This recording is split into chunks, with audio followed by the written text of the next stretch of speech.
Welcome into OutKick the show. I am your fearless leader, Clay Travis. I hope all of you are having fantastic Thursdays wherever you may be across this great country or this great land. I know that many of you are in the process of traveling for Labor Day weekend. I will tomorrow night I'll be on the road headed down to Florida for a trip with my family. I know many of you are going to be on the road. We appreciate you at OutKick. Want to let you know August is going to be probably the most dominant month in the history of OutKick in terms of audience. You can expect a press release, I think, on that in the near future, but that is great. I'll be all over the country. In addition to Florida, I'll be in D.C., I'll be in L.A. I'm going to be out and about a bunch next week and, frankly, all fall, as many of you can expect. But I am super excited for the return of college football, and I have some fabulous picks for you.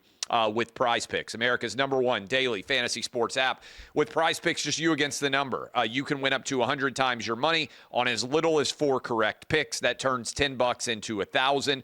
Right now, incredible offer out there for college football fans. They are giving you one free win this week, and it is Jalen Milroe, Alabama quarterback, to throw for a half yard or more in Alabama's game against Western Kentucky. If you go and make this selection, you have got one guaranteed win. That is Prize Picks' gift to all of you who are college football fans.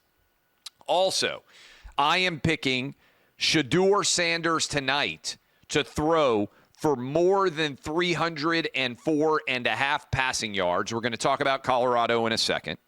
Carson Beck, Georgia's quarterback, to go for less than 262.5 passing yards. And LSU quarterback Garrett Nussmeier to pass for more than 279.5. If I hit on all 4 of these, then we will have a 10-1 payout. PrizePicks.com, code OutKick. You get $100 if you get your wager down. Again, 4 winners there.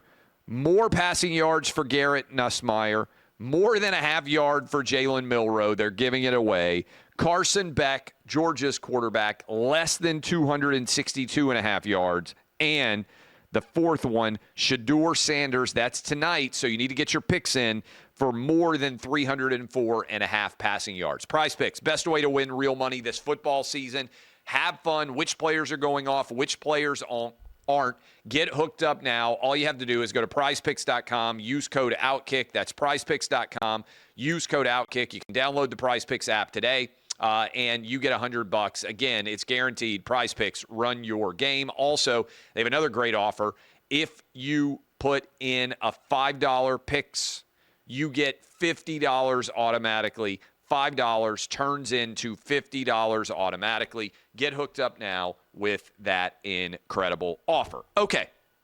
I mentioned Colorado's playing against North Dakota State tonight. I want to make sure what the absolute latest line is on that game. I told you I like Shedeur Sanders to come out and throw for a decent amount of yards. There's a bunch of teams that are kicking their games off tonight. Rutgers, huge favorite over Howard. Buffalo, Lafayette.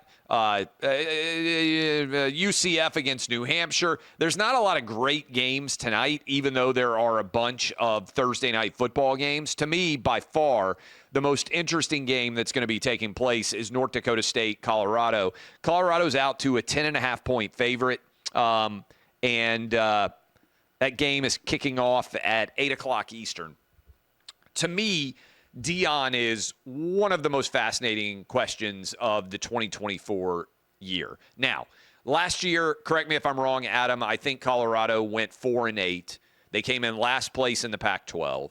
Now they are in the Big 12. They have completely remade their roster in the offseason.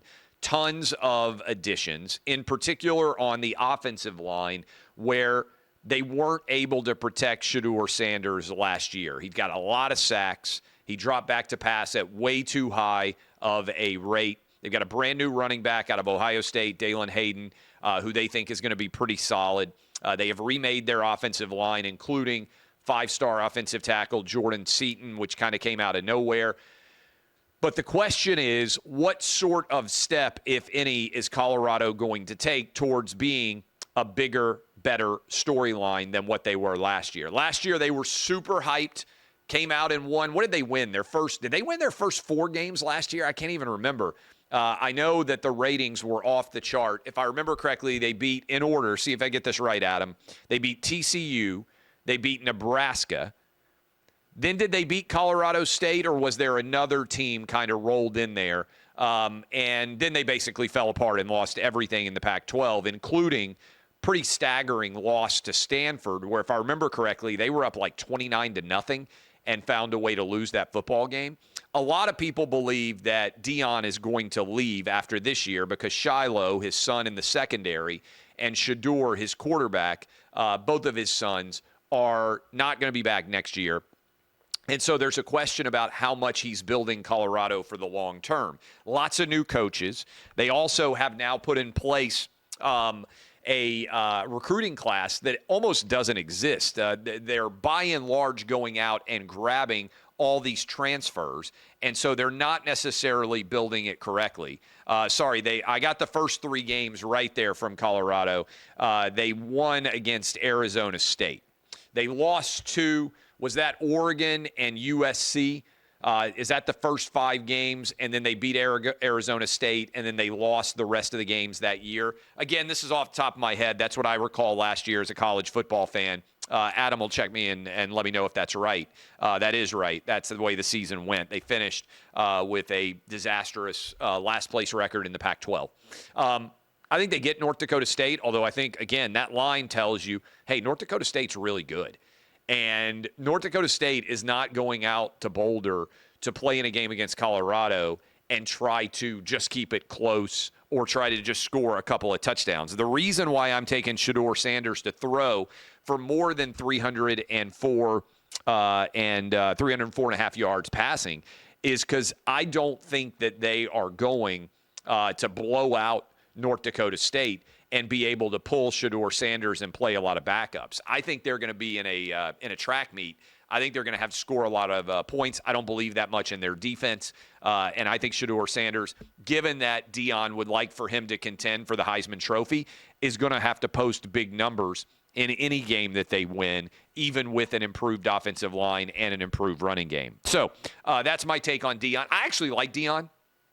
I've liked Deion my whole life. I respected him when he played for the Atlanta Braves and when he played for the Atlanta Falcons. I like his confidence. I like his brashness. I like his swagger. But now in year 2 is when that has to translate into on-field wins.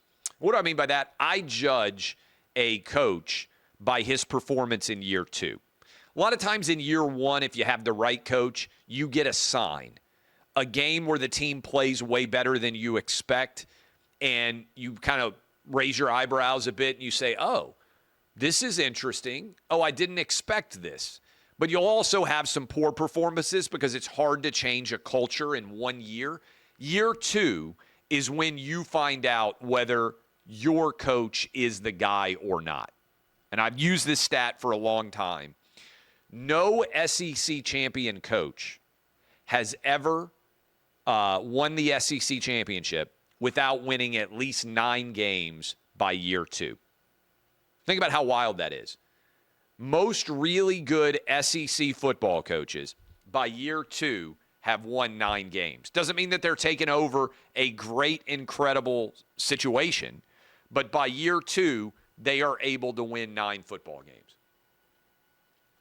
Now, I don't think Colorado is going to win 9 football games this year, but I do think that they should make a substantial improvement and be bowl eligible in year 2 for sure if Deion Sanders is going to take Colorado on that pathway to continuing to build excellence. And we'll get the first test of that in what I think is the most interesting Thursday night game. I'm going to be watching it. And I'm also going to be watching CNN's interview with Kamala Harris. I don't know how many of you are going to double dip there. I'm going to have Deion, Colorado against North Dakota State, and then on the other television, I'm going to be watching the interview. And that brings me to the second part here that I want to share with you. I jotted down, I'll hold it up so you can see it, on this handy notepad right here. I always have to tilt it because of the way the lighting is. But this is how I do all my shows. I probably should do a behind the scenes on TikTok. Yes, I've got TikTok now. But, I don't know how well you can see this, but at the top, I just have all of the live reads. If you ever watch me do my radio show, if you're a VIP on the video, I'll be looking down at my phone. I have all the live reads that I have that I need to accomplish during the course of the program. So, for instance, I just did Clay and Buck. I've got 9 different live reads that I just did on the Clay and Buck show. And at the top, it says hour 1, hour 2, hour 3. And then I jot down, hey, who are our guests going to be? And then on the side here, I've got my prize picks pick so that I've got all the yards written down. And then right in the middle, when I sat down for the show, in the 10 minutes before I went live, last night, some of you may have seen me on Fox News. I was on with Pete Hegseth was hosting for Laura Ingraham, and I was on with Will Cain.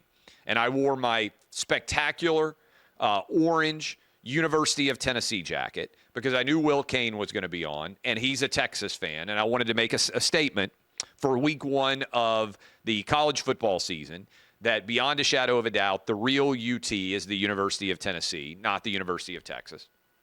And so I wore that. But we had a really interesting discussion, and some of you may have watched it already. But they said, hey, what 3 questions would you ask? And Will went first of Kamala Harris if you were Dana Bash and you had the interview on with her and Tim Walz. Will went first, then I went. And I said, you know what, that's a really interesting discussion. And I thought more about it last night and a little bit this morning as I was getting ready and prepping for all the shows. And by the way, as soon as I finish this show, we're going to tape with Kelly Stewart, the Fade, the first one of the season, Kelly in Vegas. That will be up. It will be a gambling-focused 100% show, nothing else. We did it last year. I think you guys will enjoy it.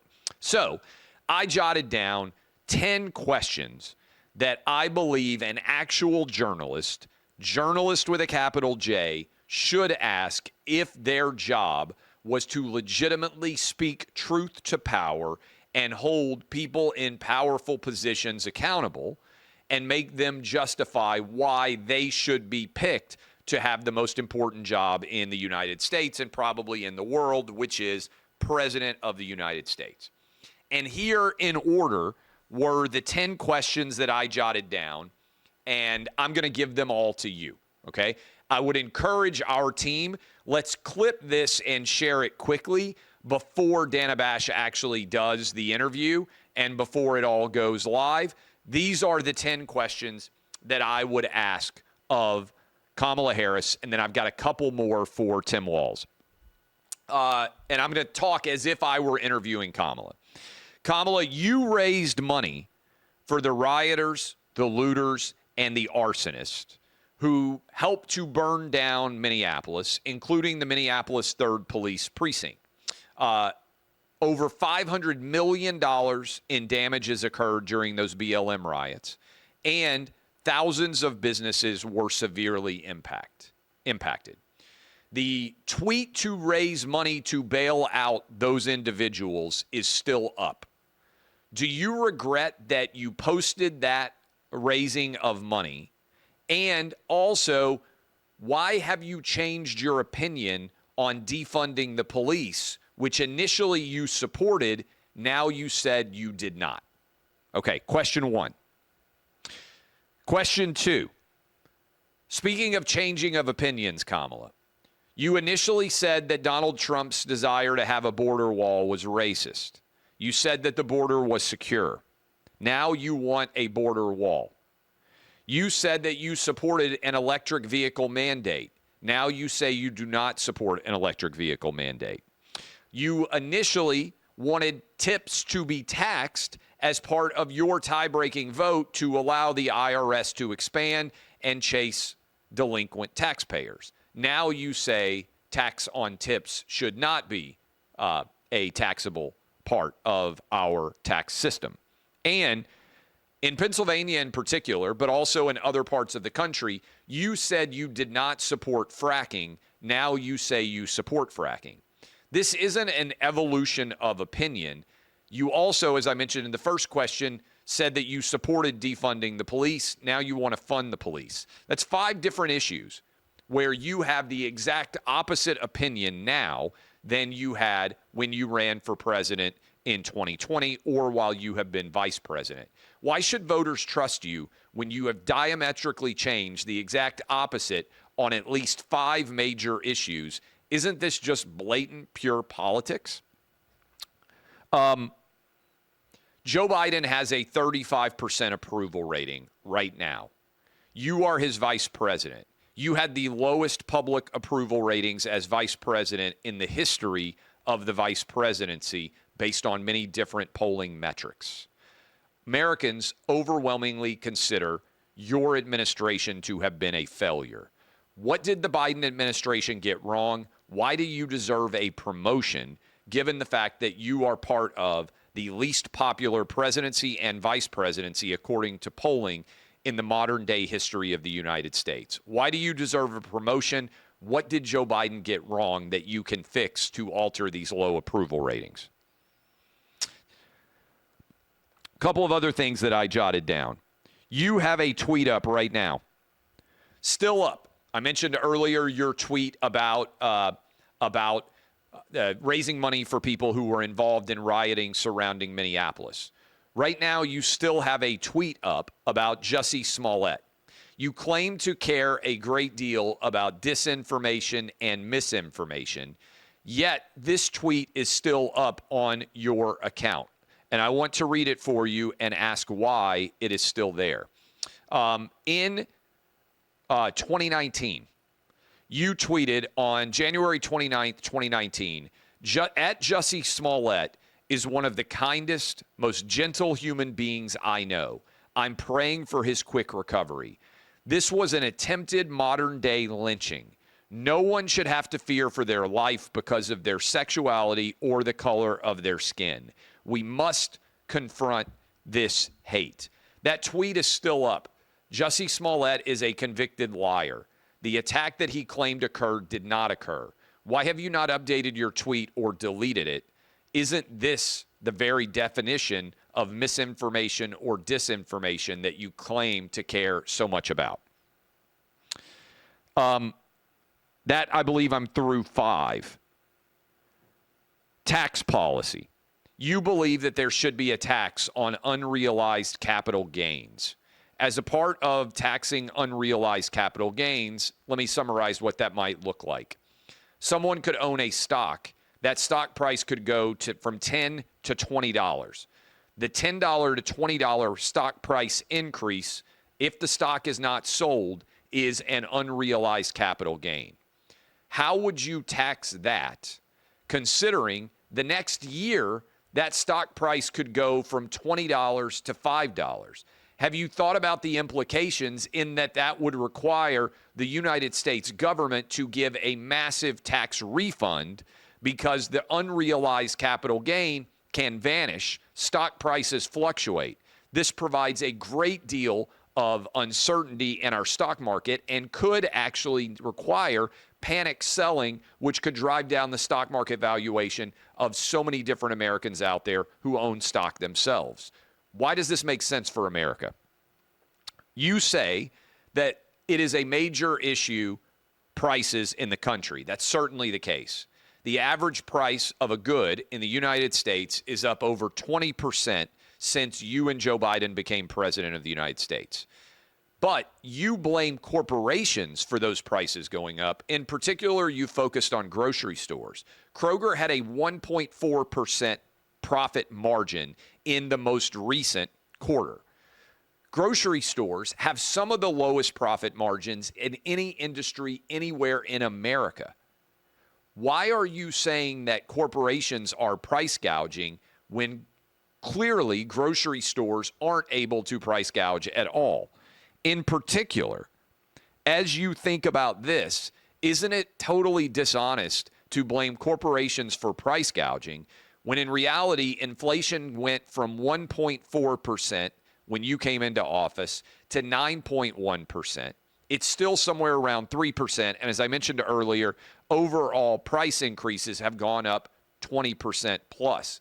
how would controlling the prices of grocery store goods in any way benefit the average American consumer?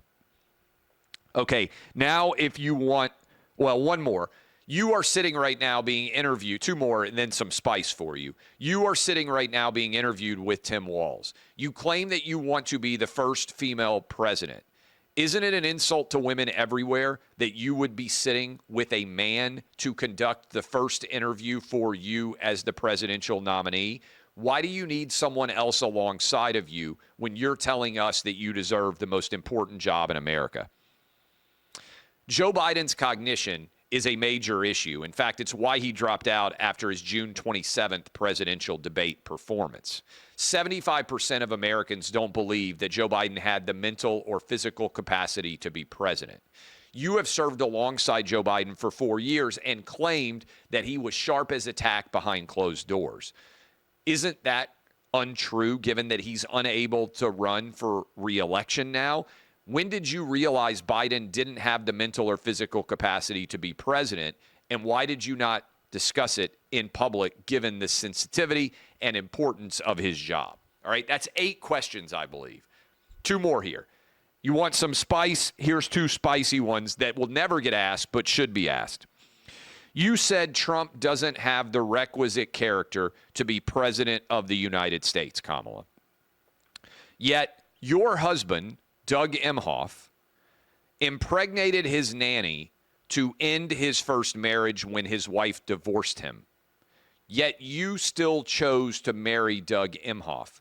Given the fact that he impregnated his nanny, does your husband have the character to be the first husband, the first man, and live in the White House? Final question. Kamala, when you were 29 years old, you embarked on a relationship with a married man, Willie Brown, who is 60 years old. He was over 30 years your senior. You're about to be 60 years old now. Willie Brown paid you $400,000 and gave you 2 significant jobs while you were sleeping with him. Would you be the Democrat nominee for President of the United States right now if you had not slept with Willie Brown when you were 29 years old? Do you regret it? What would you say to the young women out there that might feel like they need to sleep with older men in order to end up in the position that you're in right now? There you go. 10 honest questions for Kamala Harris if we had an actual honest media. Okay? Couple of questions for Tim Walz. Here are some of them. Tim Walz, in 2006, you ran for Congress in southern Minnesota. You lied and said you didn't actually get a DUI. Why did you lie about whether or not you got a DUI? Tim Walz, you had 2 major significant issues to deal with as governor of Minnesota: BLM protests and COVID. In particular, you've talked about how Minnesota is known for being neighborly and being nice, and people should mind their own business. During COVID, you set up a snitch line to allow any neighbor to call and turn in any other neighbor who had too many people at their house, including too many people who might be over for Thanksgiving.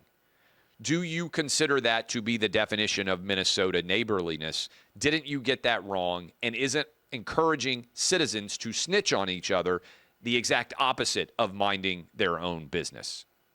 Tim Walz, you didn't call in the National Guard when the mayor of Minneapolis begged for more support to stop his city from burning. You waited. You allowed the 3rd precinct in Minneapolis to burn. You also simultaneously refused to grant the Minneapolis mayor's request. Over $500 million in damages ensued, and also thousands of businesses were forced to shut down over the damage to them that occurred during those riots. Your wife said, memorably, that she raised the windows so that she could smell the burning inside of the Minnesota governor's mansion. Why didn't you call in the National Guard? Don't you bear the blame for the vast amount of damage that occurred in Minneapolis? Co-question for you, Tim Walz, and for you, Kamala Harris. You guys, Coach Walz, have made a big story about the fact that you were a high school football coach. You had your former high school football team members on the stage before you spoke at the Democrat National Convention. Tim Walz, while governor, you have supported the idea that men should be able to play in women's sports. As a former coach, do you truly believe that a man who decides to identify as a woman should be able to compete in women's sports? Kamala Harris, you have supported Title IX regulation changes that would require gender identity to be the definition of gender as opposed to actual biological gender. Do you believe that a man who decides to identify as a woman should be able to win a women's championship in high school, college, or anywhere else? I think those would be very interesting questions, since Tim Walz is going to be sitting there right alongside of Kamala Harris. There you have it. Those are the kinds of questions, clip and share this, guys, that an honest journalist who was truly unbiased would be asking of Kamala Harris and Tim Walz, given the fact that they have not set for any interview at all yet. Okay, last topic today. I want to play this for you because I thought it was so crazy. I'm big on believing that you should constantly consider that your opinions might be wrong. That's why I read the New York Times and the Washington Post every morning. It's why I consume as much media as I possibly can, because I want to challenge my thought process. But with the Facebook revelations, the fact that our government lied about knowing the Hunter Biden laptop was real, and also tried to censor it, Facebook, we talked about that a lot on Clay and Buck. I think it's important to play for you what people are being told on MSNBC and CNN. In particular, here is Joe Scarborough, who is on the signature morning show of MSNBC, saying anyone who believed the Hunter Biden laptop was Russian disinformation would be judged a moron by history. Watch. Facebook having problems and Twitter having problems with a story that even the New York Post knew was a lie. They published a series of lies peddled to them by Rudy Giuliani, who admitted that nobody else would take it but Rupert Murdoch's New York Post. Russian hoax? Come on. Really, seriously, history will expose you all as fools and useful idiots for the Russians. All right, that clip. There is nothing remotely similar that I have ever said to my audience on Clay and Buck, that I have ever said on Fox News, that I have ever said anywhere that is anything like that. So many Democrats still believe the Hunter Biden laptop is Russian disinformation because of what people like Joe Scarborough said.